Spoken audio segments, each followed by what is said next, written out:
अस्सलाम वालेकुम, मैं हूं रेहान तारिक और आप देख रहे हैं Dastak. Lieutenant general retired Faiz Hamid की गिरफ्तारी के बाद तहरीके इंसाफ के खिलाफ नित नए महाज खुलते चले जा रहे हैं। मामला टॉप सिटी हाउसिंग सोसाइटी से शुरू होता हुआ सालिहा 9 मई तो कभी जेल में बानी पीटीआई की सहूलतकारी तो कभी तहरीके इंसाफ की मुल्क दुश्मन मुहिम तक पहुंच गया है। हुकूमत साबिक डीजी ISI की गिरफ्तारी के बाद फ्रंट फुट पर आकर खेल रही है, जिसके बाद ये सवाल उठना शुरू हो गया है कि ये कार्रवाइयां कौन कर रहा है। क्या जनरल रिटायर्ड फैज हमीद की गिरफ्तारी के बाद जो उनसे तहकीकात हो रही हैं, क्या उसके नतीजे में ये कार्रवाइयां हो रही हैं? तो इसका जवाब सीधा सा है। ज़ाहिर है जनरल रिटायर्ड फैज हमीद पाक फौज की तहवील में है और चूंकि वो रिटायर्ड जनरल है इसलिए उनके खिलाफ कार्रवाई सिविल इदारों में नहीं, पाक फौज नहीं करनी है। लेकिन क्योंकि जनरल फैज हमीद पर यह इल्ज़ाम लगता है कि उनकी मुदाखलत सिविल इदारों में थी और जहाँ जहाँ उनका नेटवर्क है, जहाँ जहाँ उनकी मुदाखलत के ताने बाने मिलते हैं, वहाँ वहाँ सिविल इदारे कार्रवाई कर रहे हैं। क्योंकि ज़ाहिर है पाक फौज ने तो अपने दायरे में रहकर ही कार्रवाई करनी है और यही वजह है कि चाहे 9 मई का मामला हो या फिर एक जमात का मुल्क दुश्मन अनासर से गठजोड़ हो या फिर बानी पीटीआई की जेल से सहूलतकारी का मामला हो, हुकूमत आए रोज नए इंकशाफात सामने लेकर आ रही है। अब बानी पीटीआई और उनकी अहलिया बुशरा बीबी की जेल में सहूलतकारी से मुताल्लिक मजीद पेशरफ सामने आई है। सहूलतकारी और पैगाम रसानी के इल्जाम में जेल के मजीद 6 मुलाजमीन को गिरफ्तार कर लिया गया है। मीडिया रिपोर्ट्स के मुताबिक सिक्योरिटी इदारों ने सहूलतकारी में मुलव्वस 2 खवातीन समेत 6 अफराद को तहवील में लिया है। तहवील में लिए गए मुलाजमीन में 2 लेडी वार्डन्स, स्वीपर्स और कैमरा सिक्योरिटी चेकिंग पर तैनात एहलकार शामिल हैं। तहवील में लिए गए मुलाजमीन के जेर इस्तेमाल मोबाइल फ़ोन भी जब्त कर लिए गए हैं। जेल का लेडी स्टाफ बानी पीटीआई और बुशरा बीबी के लिए सहूलतकारी में मुलव्वस रहा है। 14 अगस्त से अब तक सहूलतकारी में 13 अफराद तहवील में लिए जा चुके हैं। और अब जैसा कि मामला टॉप सिटी हाउसिंग सोसाइटी से बढ़ता हुआ नजर आ रहा है, तहरीके इंसाफ पर भारी किस्म के इल्जामात की चार्जशीट बन रही है और ये तासुर दे रही है कि तहरीके इंसाफ ने सारी हदें पार कर दी हैं। हुकूमत तहरीके इंसाफ के खिलाफ वाज़ेह पोजीशन ले चुकी है। बैरिस्टर अकील मलिक कहते हैं कि अब बात बर्दाश्त से बाहर हो गई है, बहुत प्यार से आपको कहकर देख लिया, अब आपसे किसी किस्म की बातचीत नहीं होगी। अब ये बात बर्दाश्त से बाहर हो चुकी, बिल्कुल किसी किस्म की कोई बातचीत नहीं, अब किसी किस्म की आपसे नेगोशिएशंस नहीं होंगी। और उसकी वजह यह है कि आप पहले अपना रवैया दुरुस्त करें। आप पहले पॉलिटिकल स्पेस अगर मांगते हैं, आप पाकिस्तानी कौम को, अवाम को और हम सियासतदानों को और इदारों को ये यकीन दहानी कराएं कि आप पाकिस्तान मुखालिफ एजेंडे को तर्क करेंगे, आप पाकिस्तान के खिलाफ इस्तेमाल नहीं होंगे। डिप्टी वजीर आजम इसहाक डार भी कुछ ऐसे ही तासुर दे रहे हैं। लोग हैं कोई जो पहाड़ों पे जाते हैं और बाहर बैठते हैं, ये कोई नाराजगी, माँ के साथ नाराजगी नहीं होती, अपने मुल्क के साथ आप नाराज नहीं हो सकते। आपके डिफरेंस ओपिनियन हो सकते हैं, आपकी डिमांड्स हो सकती हैं और वो आपका हक है कि आप अपनी कोई भी हुकूमत हो आप उसको पेश करें। नाराजगी के नाम पर टेररिज्म या वायलेंस इज नॉट एक्सेप्टेबल इन पाकिस्तान। हमें क्लैरिटी के साथ सोचना चाहिए कि हम ट्रैप ना हो। आइए हम इफ़हाम तफ़हीम और एहतराम पुल बनाएं और हर किस्म की इंतहा पसंदी और नफरत को मुस्तरद कर दें। जनरल फैज हमीद की जानिब से पूरी कोशिश की गई कि पाकिस्तान तहरीके इंसाफ को बरसर इक़्तिदार ही रखा जाए। मौलाना फजलुर रहमान साहब क्या कहते हैं, जरा वो भी आपको दिखाते हैं। ये करीब में जो इत्तेहादों के तजर्बे हमें रहे हैं वो कोई अच्छे नहीं रहे, अच्छी मिसालें नहीं रही उसकी जी। तो अब मजीद हम किसी को शर्मिंदा करना चाहते हैं, ना खुद शर्मिंदा होना चाहते हैं। और बाकी रहा अपोजिशन का किरदार, हम अपोजिशन की दूसरी जमातों से मिलकर मुश्तरका अपोजिशन का किरदार अदा करने को तैयार। वो पार्लियामेंट के अंदर भी हो सकता है, वो किसी इशू टू इशू चल सकता है, उस पर हमारा कोई इनकार। इस सारे मामले पर बात करेंगे। इस वक्त पाकिस्तान मुस्लिम लीग नून के रहनुमा सेनेटर खलील ताहिर सिंधु साहब ने भी ज्वाइन किया। अस्सलाम वालेकुम सेनेटर साहब, बहुत बहुत शुक्रिया आपके वक्त के लिए। सेनेटर साहब, सबसे पहले तो ये कहिएगा कि आज एक और डेवलपमेंट हुई, अडियाला जेल से मजीद 6 एहलकारों को गिरफ्तार कर लिया गया। ये रिपोर्ट्स कहाँ से आ रही हैं जिस बुनियाद पे इन एहलकारों को गिरफ्तार किया जा रहा है और फिर ये कार्रवाइयाँ कौन कर रहा है? देखिए रेहान साहब, आपसे बात कर रहे हैं, हमेशा जब भी बात करते हैं तो कुछ सीखने को भी मिलता है। I always respect you, so kind of you sir. हुआ ये रियली, आई मीन इट। और हुआ ये एक्चुअली कि ये 78 लोग हैं टोटल जिन्होंने अभी गिरफ्तार होना है। और जो कुछ नताइज सामने आ रहे हैं, ये जो कैमरे वाला बंदा था जो जिसकी ड्यूटी थी वहाँ पे जो खुफिया का तो जेल के अंदर, वो जब भी इनकी बात करवाता था जनरल फैज से तो उनके ऊपर वो कपड़ा डाल देता था और बहुत, और इसके अलावा बहुत कुछ कभी खराब कर दिया, कभी कुछ नहीं हो। ये जिधर भी अमेंडमेंट कर रहे थे सारे साथ ना, और एड कर रहे थे। नंबर 1। अच्छा सर, ये सर एक मेरे लिए, क्योंकि ये मालूमात है, मेरी मालूमात में आपने इजाफा किया है कि अभी 78 लोगों ने गिरफ्तार होना है। अच्छा, ये 78 लोगों ने जो गिरफ्तार होना है, जनरल फैज हमीद की गिरफ्तारी के बाद अभी तक जितने लोग गिरफ्तार हुए हैं, तकरीबन मेरा ख्याल है कि लगभग 18 तो हैं, जिसमें रिटायर्ड फौजी अफसरान भी, हाजिर सर्विस के अगेंस्ट भी कार्रवाई हो रही है। तो ये तो फौज का इंटरनल मैटर नहीं है, ये तो फौज की बड़ी सीक्रेट कार्रवाई नहीं है, ये हुकूमत को कैसे पता है कि 78 लोगों ने गिरफ्तार? मैं बताता हूँ। देखिए, जो फौज होती है ना, ये आईएसए का अदारा होता है या जितनी भी एजेंसीज होती हैं, they have to report to the government also, to the concerned अफसर, कंसर्न्ड पीपल। तो बहुत सारी चीजों का रेहान साहब आपको भी पता है, मुझे भी पता है, चाहे हम जितना मर्जी किए, लेकिन पता होता है। क्यों नहीं पता होता? सीधी सी बात है। Number one. नहीं सर, फौज का तो ये इंटरनल मैटर है, जैसे आईएसपीआर की प्रेस रिलीज में कहा गया, ये इंटरनल मैटर है और सीक्रेसी रखी जाती है इन सारी प्रोसीडिंग्स के अंदर। चलो अंदाजा लगा ले, लेकिन अभी जिस तरह से कल का मैं पढ़ रहा था कॉलम में, बहुत बड़े जर्नलिस्ट है हामिद मीर साहब, उन्होंने लिखा हुआ था कि एक जनरल फैज साहब ने पिंकी अमीर की जो अहलिया मोहतरमा है, उनके घर एक सेनेटर को, बलोचिस्तान के सेनेटर को भेजा और उसको खुफिया कैमरा उसकी जेब में डाला, सवार की जेब में, कि जब आप पैसे पकड़ाओगे तो साथ मूवी जरूर बनानी है। और इस हद तक चीजें सामने आ रही हैं, बहुत सारा चीजें। और सेकेंडली, मैं रेहान साहब को मुझे जाती तौर पर आज दुख लगा है कि आपका उस बदले से आपने लॉबिंग फर्म आपने हायर की डेविड लेटन से, जो को पता नहीं कितने अरसे से पाकिस्तान के एटमी प्रोग्राम के खिलाफ जो है मुहिम चला रहा है। इसी तरह मिस्टर लाइन से आपने रब्ता किया, वो भी पाकिस्तान के खिलाफ मुहिम चला रहा है। तो व्हाट इज द, ये नेक्सस क्यों मिल रहे हैं? और ये खास तौर पर 9 मई की जो मनसूबाबंदी थी, इसमें से ये सारे शामिल थे। और जब ये रिसेंट अभी इनका जो पेड सेक्रेटरी हैं रऊफ हसन साहब, जब वो पकड़े गए वहां से, सारा कुछ उनकी चीजें, वहां से ये हर चीज मिली है और ये चीजें बाहर आती हैं। नहीं, ये इंफॉर्मेशन जेल स्टाफ के अगेंस्ट जो इंफॉर्मेशन आपको मिली, ये रऊफ हसन साहब के मोबाइल फोन से मिली कि जेल का अमला संगतकारी कर रहा है बानी पीटीआई की और बुशरा बीबी? नहीं, इसमें बहुत सारी और there are so many other people, और ये आपको टेलीवाइज हो रहा है ना। मैंने आपके टेलीविजन पे भी ये बात देखी है, इस तरह से शोध कर रहे थे, चैनल 24 में भी देखा, मैंने बाकी में भी देखा। तो ज्यादा हम किस तरह से ये पढ़ते हैं, जो भी चीजें देखते हैं। सर, हुकूमत के तो अपने सोर्सेज होते हैं ना। हुकूमत को ये मालूमात जनरल फैज हमीद की गिरफ्तारी के बाद कहां से मिल रही हैं? हुकूमत के पास ये इंफॉर्मेशन ये आज से, ये देखिए, अगर आप इसको जोड़े ना रेफरेंस टू द कॉन्टेक्स्ट, आप शुरू से बात शुरू कर लेते हैं कि किस तरह से इनको अतवार वाले दिन जनरल आसिम अली साहब को, चीफ आर्मी साहब को हटाकर इनको निजी आईएसए बनाया गया। फिर किस तरीके से किस किस को खुश करने के लिए इनको, फिर 2028 तक का मनसूबा था, और फिर उसके बाद उनका था कि मैं मार्शल लॉ लगाऊंगा। ये बहुत लंबा प्लान है। और ये आप जैसे दानिशवरों से अभी मालूमात ले रहे हैं, हमें किसी न किसी सोर्स से मुलाकात हो जाती है, मालूमात मिल जाती है। लेकिन आप ये बेसिकली, मैं रेहान साहब आपसे ये बात करना चाहता हूँ, ये क्लियर कट वतन दुश्मनी है। खासतौर पर जो आप देखें, अदारे हमेशा अहम होते हैं, अफराद अहम नहीं होते, कोई फर्द अहम नहीं हो सकता। इसलिए अगर अपनी माँ के खिलाफ, अपनी धरती के खिलाफ आप बातें, इस तरह की बातें करें और मुल्क दुश्मनों के साथ मिलकर करें, इंडिया के जो बिल्कुल ठीक है। देखिए सेनेटर साहब, देखिए 78 लोगों ने गिरफ्तार होना है बकौल आपके। अब 78 लोगों के अंदर कुछ सिविल इदारों से सिविल लोग भी शामिल हैं या सारे फौज से ताल्लुक रखने वाले? नहीं, there are so many people. आपको देखें कि कुछ रिटायर्ड जजेस भी होंगे उसमें, जाहिर है उनके अगेंस्ट तो फिर फौज ने कार्रवाई नहीं करनी ना। फौज का तो अपना इंटरनल मैकेनिज्म है, जहां जो कोर्ट मार्शल होता है। तो ये जो ये जनरल कोर्ट मार्शल हो रहा है। और आर्टिकल 31 और आर्टिकल 40 जो आर्मी एक्ट है, और आर्टिकल 92, इसके तहत उनका भी सिविलियन का भी जो है वो बात हो सकती है, वहां पे ट्राई चल सकता है। हाँ, he has the right of 2 appeals after that। अगर कोई कन्विक्शन होती है या क्विट होता है, तो then both the parties they have right for 2 appeals। One is to the chief of army staff and one for the supreme court। नहीं, वो तो तब हो सकता है ना कि जब जैसे 9 मई की बात है कि वहाँ पे सिविलियंस ने को मिलिट्री इंस्टॉलेशंस के ऊपर को अटैक किया है या मिलिट्री इंस्टीट्यूशंस को अटैक किया है इस अंदाज में, तो फिर तो वो कर सकते हैं।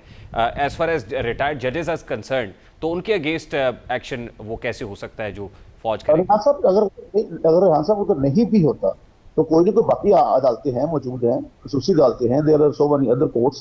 तो ट्रायल तो होना डेफिनेट होना है। आप इस मामले में यहाँ पे तिशनगी पे नहीं रह जाना। नहीं, मैं असल में सर जानना ये चाह रहा हूँ, मैं जानना आपसे ये चाहता हूँ कि जैसे साकिब निसार साहब का नाम आ रहा है और साकिब निसार साहब से हमारी बात हुई, साकिब निसार साहब कहते हैं कि मैं इसके ऊपर अभी बात नहीं करूंगा, पाकिस्तान वापस आऊंगा तो कमेंट करूंगा, और मेरी पाकिस्तान वापसी की जो तारीख है वो 7 सितंबर है। अब 7 सितंबर को साकिब निसार साहब वापस, हमें जो बताया गया वो 7 बताया, अब वो 7 को या वैसे वो हुकूमत को बता के वापस आ रहे हैं सर। वो ये मेरे लिए बड़ी अचंभे की बात है। अगर वो वापस आते हैं, चलिए 5 को आए या 7 को आए, तो क्या हुकूमत उनको गिरफ्तार करेगी? पता नहीं, मुझे नहीं इस बात का पता। लेकिन अगर वैसे शहाद होते हैं तो फिर तो किसी हद तक भी जाया जा सकती है। नहीं सर, मुल्क दुश्मनी की बात होती है, शवाहिद नहीं है आपके पास, आप बगैर शवाहिद के बात कर रहे हैं। नहीं, मेरी बात सुनिए, मैं बताता हूँ। ये जो केस था ना, बेसिकली जब 400 तोले सोना ले गए अपना उस घर से, ये जो टॉप सिटी वाला और सारा कुछ, और फिर जो कुछ उसके साथ हुआ, और फिर सुप्रीम कोर्ट वो इंतजार करता रहा, तो उस वक्त साकिब साहब ने अपने चैम्बर में बुला के समाप्त करके तो केस को उसी वक्त ही खत्म कर दिया था, दफा दफा कर दिया था। कोई किसी किस्म का एक्शन नहीं लिया था, ना जनरल फैसल साहब के भाई के खिलाफ और ना के खिलाफ। और जब इन्होंने रेड किया तो पहले गलत घर पे रेड कर दिया, फिर दूसरे घर पे रेड किया। अब वो एक माइनॉरिटी का एमएनए था जिसके घर में पहले गलती से रेड हो गया, फिर दोबारा ये जनरल साहब खुद साथ थे और वहां से ये 400 किलो जो सर ये इल्जामात है ना, ये जो चार्जशीट आप रख रहे हैं, if you are confident about it, तो यही तो मैं पूछ रहा हूँ, फिर देर किस बात की है? हुकूमत गिरफ्तार नहीं, जो उसने जो केस किया और अभी जो नहीं मेरी बात सुने, रेहान साहब अभी जो 3 रुकनी बेंच ने फैसला दिया या वट एवर जो भी ये काम शुरू हुआ है, तो सुप्रीम कोर्ट ने इसमें अपना दिया वर्डिक्ट दिया है ना, आपने पढ़ा होगा डेफिनेट। वो बंदा बेचारा इंतजार करता रहा कि कब ये सर मैं यही तो कह रहा हूँ, मैं यही तो कह रहा हूँ। तो सर ये तो फिर सेट केस है आपके पास, बड़ा फिट केस है, फिर आपको you should be very clear about it कि आपने गिरफ्तार करना है या क्लीन चिट देनी है। हमने बात सुनी, कोई सस्पिशियस तो है, कोई चीज डूबी सब नहीं रहेगी ना, हर चीज तो सामने आ गई है। सानिया 9 मई का वाक़या भी आ गया, जिसने करवाया वो भी आ गया सामने। अभी तो देखिए, आप जिस तरह आप फरमा रहे थे शुरू में कि फौज का अपना एक मैकेनिज्म है, उसने पहले तफ्तीश पूरी की है तभी उन्होंने इस लेवल पे हाथ डाला ना, वरना और सेकंडली जब इस लेवल पे किया जाता है तो पूरे जो भीतर उनकी अपने कोर कमांडर्स होते हैं उनको एतमाद भी दिया जाता है, तब जाके इस लेवल के बंदे को गिरफ्तार किया जाए। सर मैं यही कह रहा हूँ ना कि जनरल फैज़ के अगेंस्ट तो जो कार्रवाई हुई यकीनन वो पूरे शवाहिद के साथ हुई होगी, और इतलात भी यही है कि शायद उन पर जो है काफ़ी हद तक मुकम्मल हो गया मामला, और फिर अब चार्जशीट भी पढ़कर सुनाई जाएगी और फिर उसके बाद सज़ा का मामला है। ये तो फौज कर रही है, उसका इंटरनल मैटर है। मैं तो ये कह रहा हूँ कि जो सिविलियन डोमेन के अंदर मामलात हैं उसमें हुकूमत भी कोई एक्शन का इरादा रखती है या नहीं? नहीं, जो मेरी इतलात है उन्होंने बहुत इंकशाफात किए हैं, जो मेरे सुनने में बात आई है, मतलब आई एम नॉट श्योर, अभी तो ज़ाहिर है कुछ चीज़ सामने आएगी, चार्ज फ्रेम होगा व्हाटएवर और उसके बाद ही होगा, लेकिन देयर आर सो मैनी जो है चार्ज फ्रेम जो होने से पहले बहुत सारे इंकशाफात किए हैं। और वो जो चीज़ें हमें जिन्होंने उठाई थी ना जी वहाँ से, जो अपना इनके जो पेड सेक्रेटरी हैं इतलात, उनके ऑफिसर उनके टेलीफोन से वहाँ से बहुत कुछ मिला, सब कुछ।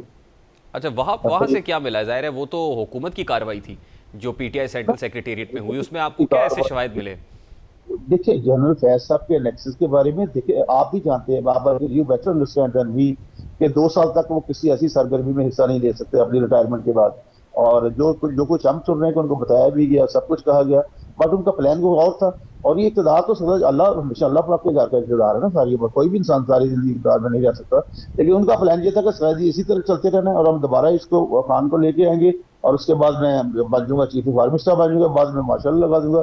ऐसे होता नहीं है, असल में इंसान सोचता कुछ है, लेकिन जब भी आप अपने वतन की या किसी और चीज इस तरह की मुखातब करेंगे, definite there will be. Senator साहब देखिए, आपने बताया कि रऊफ हसन साहब की मोबाइल फ़ोन से डेटा मिला, पीटीआई सेंट्रल सेक्रेटेरिएट से बहुत सी मालूमात मिली और मुल्क दुश्मनों से भी राब्ते किए जा रहे थे और पूरा उसका एक कॉन्टेक्स्ट है। तो फिर रऊफ हसन साहब भी बाहर हैं और वो लोग जो वहाँ काम कर रहे थे, जो बैठते हैं मीटिंग्स करते हैं, वो सब लोग भी अभी तक किसी इदारे की गिरफ्त में नहीं है, ना हुकूमत ने कोई एक्शन लिया है। तो क्या ये खुला तजाद नहीं?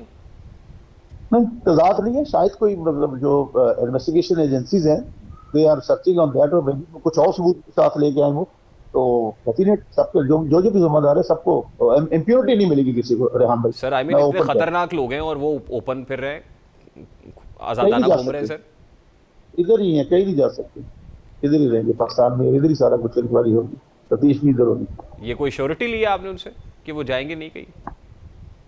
मैं वीओपी हूँ, मैंने आपसे उस दिन भी प्रोग्राम में कहा था, very ordinary person, but I know जो जितनी मालूमात मुझे है वो मैं आपसे हमेशा शेयर करता हूँ। सेनेटर साहब बहुत बहुत शुक्रिया आपके वक्त के लिए। सेनेटर खलील ताहिर संधू साहब हमारे साथ मौजूद थे, पाकिस्तान मुस्लिम लीग नून के रहनुमा है।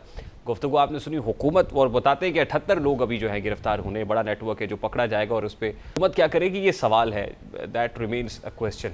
ब्रेक लेते हैं, ब्रेक के बाद वापस आएंगे। तो पाकिस्तान पीपल्स पार्टी, पाकिस्तान मुस्लिम लीग नून और इवन MQM यानी हुकूमत इत्तेहादी एक दूसरे पर जो ताने और जुमले कस रहे हैं, बिजली पर जो सब्सिडी पंजाब हुकूमत की है, इस पर अब पीपल्स पार्टी भी बात कर रही है, सिंध हुकूमत भी बात कर रही है और सिंध अब में MQM भी बात करना शुरू हो गई है। ये हो क्या रहा है उस पर पर्टिकुलरली आज वज़ीर आज़म ने रिस्पॉन्ड भी किया है। पंजाब हुकूमत ने 500 यूनिट तक बिजली इस्तेमाल करने वाले सारिफीन के लिए फी यूनिट 14 रुपए की सब्सिडी देने का ऐलान किया, जिसके बाद दीगर जमातों ने पंजाब और वफाकी हुकूमत को आड़े हाथों लेना शुरू कर दिया है। हर जमात इस पर अपना मौक़िफ़ पेश कर रही है, लेकिन पहले नवाज शरीफ ने जिस सब्सिडी का ऐलान किया था, ज़रा उस पर एक लेते हैं कि उनका स्टेटमेंट एग्जैक्टली क्या था। ये फैसला किया है पंजाब गवर्नमेंट ने कि गर्मियों के महीने में बिल ज्यादा आता है और आवाम को बड़ी तकलीफ होती है। अगस्त और सितंबर के महीनों में बिलों में फौरी रिलीफ फ्राहम करने की कोशिश की है और रिलीफ पैकेज प्रिपेयर किया है। इन्होंने एक बहुत बड़ा रिलीफ है, इन्होंने अपने मुख्तलिफ शोबों से जो है वो तरक्याती फंड्स को कम करके इस तरफ इन्होंने मुंतकिल किया है। 14 रुपए पर यूनिट बिजली के रेट को कम किया जाएगा। शाबाश मरियम, आइंदा जो है वो लोगों के लिए मजीद रिलीफ देने के बारे में ये सोलर पैनल्स की एक स्कीम लेके आ रही हैं, जो लोगों को इंशाल्लाह सोलर पैनल्स दिए जाएंगे ताकि उनका आइंदा जो बिजली का बिल है।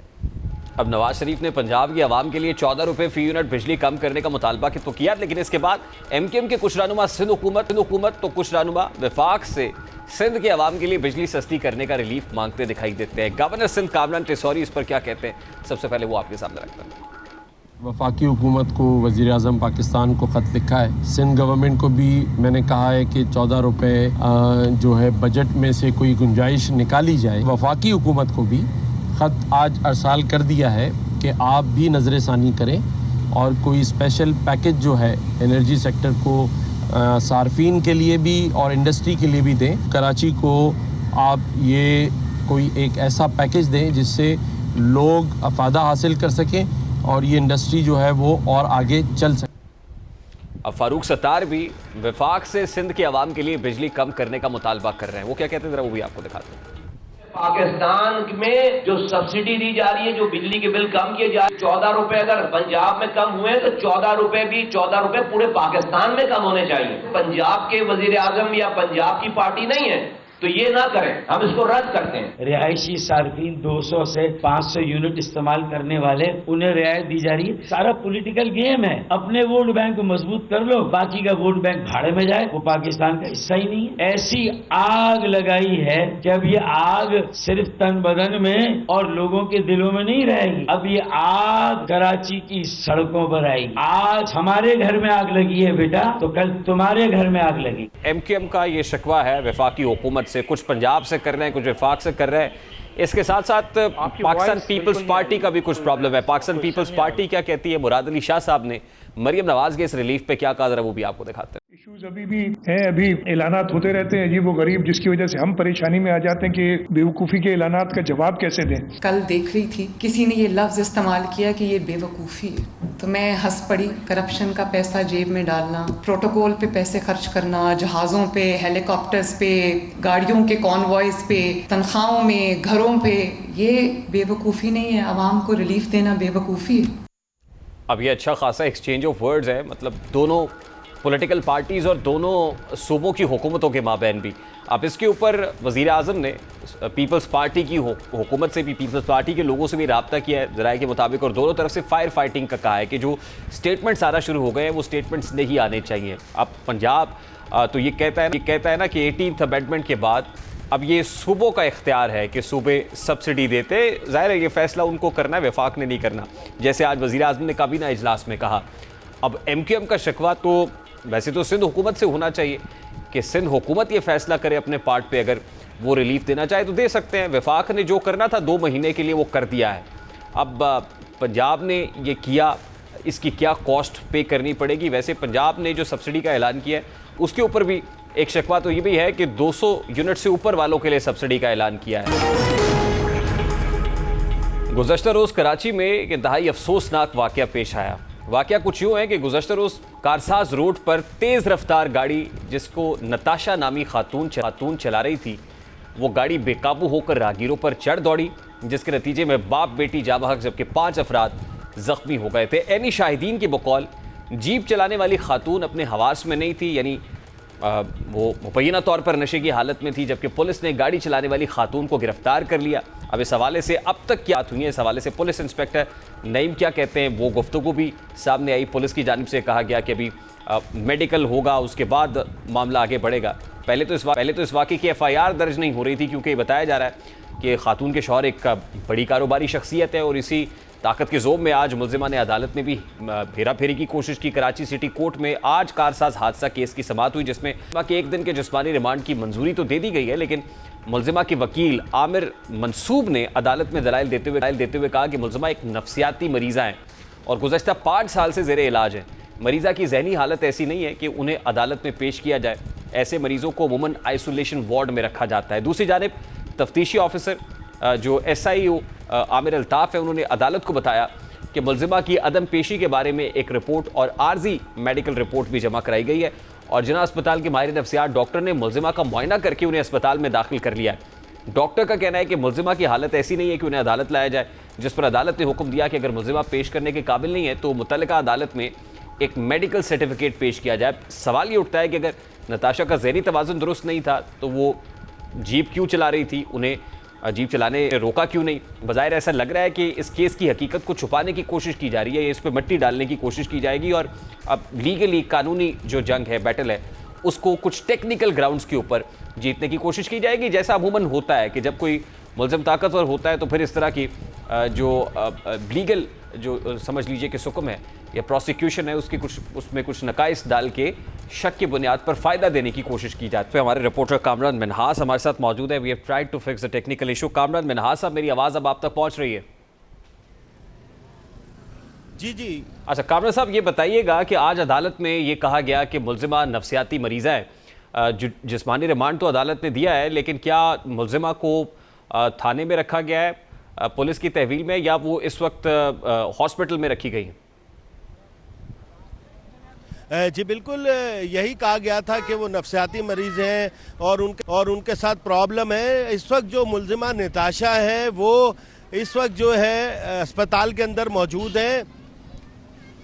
जी, यानी हॉस्पिटल में है, वो पुलिस की है तो वो पुलिस की तहवील में ली, लेकिन उनको हवालात में नहीं बल्कि हॉस्पिटल में रखा गया है। तो जो उनका तिबी मुआयना हुआ, इस हवाले से कोई मेडिकल रिपोर्ट भी अदालत में जमा कराई गई। उस मेडिकल के अंदर मेडिकल रिपोर्ट में क्या बताया गया है कि मेडिकल में क्या यही बात सामने आई कि वो नफ्सियाती मरीज है? जी देखें, अभी तक जो एक मुकम्मल मेडिकल रिपोर्ट जो पेश की जानी है वो अभी तक पेश नहीं की गई है। एक सर्टिफिकेट जो है मौजूद अदालत में पेश किया गया है जिसमें ये मौक़िफ़ इख्तियार किया गया है मुलजिमा के जो वकील हैं उनकी जानिब से कि मुलजिमा जो है जहनी तौर पर दुरुस्त नहीं है और उसको जो है पुलिस ने भी सेकंड किया है और पुलिस का कहना ये है कि हम जो है तफ्तीश अब उससे करेंगे तो हमें रिमांड दिया जाए। लेकिन रिमांड किस चीज़ का, क्योंकि मुलजिमा इस वक्त जो है अस्पताल के अंदर मौजूद हैं और पुलिस की तहवील में भी नहीं है और फिर जो है दोबारा अदालत ने हुक्म दिया हुआ कि उसको पेश किया जाए। तो ऐसा महसूस होता है कि पुलिस इस चीज़ से अवॉइड करने की कोशिश कर रही है कि मुलजिमा को जो है वो मौजूद अदालत के सामने पेश ना किया जाए। और इस तरह के जो केसेस मुसलसल कराची में सामने आते रहते हैं, बड़े बड़े हादसा होते रहते हैं। देखा यही गया है कि नाकिस तफ्तीश की वजह से इन ऐसे वाक़यात में जो मुलविस मुलजिमा या मुलजिम होते हैं उनको सज़ा नहीं मिल पाती है। अच्छा, हादसे के वक्त की जो मनाजिर देखे गए, अब तो CCTV फुटेज भी सामने आ गई है, जो मनाजिर उस वक्त के देखे गए उसमें मुबैना तौर पर यह कहा गया कि खातून जो है वो नशे की हालत में थी। तो इस हवाले से कुछ चीज़ प्रूव हो सकी? जी बिल्कुल, इस हवाले से मुमकिना तौर पर बताया गया है कि खातून जो है नशे की हालत में थी, लेकिन इस हवाले से जो है कोई मुकम्मल रिपोर्ट नहीं आई। अगर खातून नशे की हालत में हुई तो जो ये मुकदमा है, अगर ये आम हादसा होता है तो कत्ल खता कहलाएगा और अगर ये नशे की हालत में हुई तो इन पे दफात कत्ल बिल सबब के लगेंगे। इस हवाले से जो है अभी तक कोई रिपोर्ट तो सामने नहीं आई है। अब पुलिस का यही दावा है कि हम जो है मुलजिमा को सज़ा दिलाने की कोशिश कर रहे हैं, शफाफ तहकीक करेंगे। लेकिन अब से कुछ देर पहले जो है बाप बेटी जो दोनों जहाँ बहक हो गए थे उनकी तदफीन की गई है। उनके जो अजीज़ो अकारिब थे, हर आंख जो है अश्कबार थी। उनका कहना यही था कि पुलिस से हम बिल्कुल भी मुतमईन नहीं है और पुलिस कोशिश ये कर रही है कि मुलजिमा को नफ्सियाती मरीज करार देकर जो है मुल्क से फरार कर दिया जाए। उनका कहना ये था कि तदफीन के बाद वो अपने वकला से जो है मशवरा करेंगे और उसके बाद जो है मौजूद अदालत से भी रुजू करेंगे और उनकी जानिब से इंसाफ का ही मुतालबा किया गया। उसके अलावा अमीर जमात इस्लामी कराची जो है वो भी जो है जनाजे में शरीक थे। उसके अलावा दीगर सियासी रहनुमा भी शरीक थे। उनकी जानिब से भी लवाहिकीन को ये कहा गया है कि वो उनका जो है मुकम्मल तौर पर साथ देंगे और किसी सूरत भी जो है इसकी तफ्तीश को गलत रुख पे नहीं जाने देंगे। मैं आपको बताऊं, जो मुलजिमा नताशा है उनके पास UK का जो है लाइसेंस है। अब जो है देखना यह है कि वो एक बड़ी कंपनी में जो है एक अहम ओहदे पे भी तैनात थी, तो उनको कैसे नफसियाती करार दिया जा सकता है। इस हवाले से कानूनी माहिरीन का कहना यह है कि ये जो है मुलजिमा के वकला के लिए इंतहाई मुश्किल होगा कि वो ये साबित कर सकें और उस मुलजिमा को बचा सकें कि खातून जो है नफसियाती मरीज़ है। तो यकीनी तौर पर एक टेस्ट केस है कराची पुलिस के लिए भी। अब देखना है कि इस पर कैसी तफ्तीश होती है। आया जो इतनी कीमती जानें जो हैं एक तेज़ रफ्तार ड्राइविंग और गफलत की वजह से चले गई हैं, मुलजिमा को सज़ा मिलती है या उसको बचा लिया जाता है। बहुत शुक्रिया कामरान मिन्हास, हमारे रिपोर्टर हमारे साथ मौजूद थे। और ये बड़ा अनफॉर्चुनेट बात है, जिम बासर होता है, ताकतवर होता है, तो वहाँ पर इस तरह के जो मामलात है वो सामने आते हैं कि किसी तरीके से या तो उसको ज़हनी मरीज़ करार दिया जाए या फिर प्रोसिक्यूशन में कुछ ऐसे नकाइस या लेकुनास छोड़े जाए जो अल्टीमेटली उसके इक्वटल का बाइस बने। बहुत सारे ऐसे माजी में केसेस देखे हैं, वो बेशक शाहरुख जतोई का केस हो या दीगर बासर मुल्जिमान के केसेस हो, शक की बुनियाद पे फ़ायदा पहुंचा के उनको बरी कर दिया जाता है। लेकिन ये एक टेस्ट केस ज़रूर है प्रोसिक्यूशन के लिए, और उम्मीद है कि ये जो टेस्ट केस है उसमें प्रोसिक्यूशन इसको इस टेस्ट केस पे पूरा उतरेगी और इसको निशाने इबरत भी बनाया जाएगा।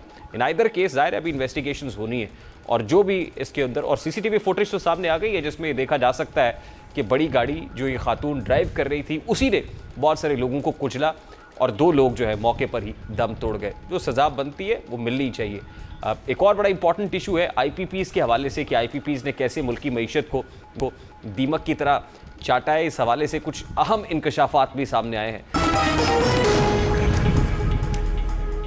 सरकारी ज़राए से ये बात सामने आई है कि इंडिपेंडेंट पावर प्रोड्यूसर्स यानी IPPs को 1990 की दहाई के वक्त से 2023-24 तक तकरीबन 12.17 खरब रुपए की टैक्स छूट मिली है।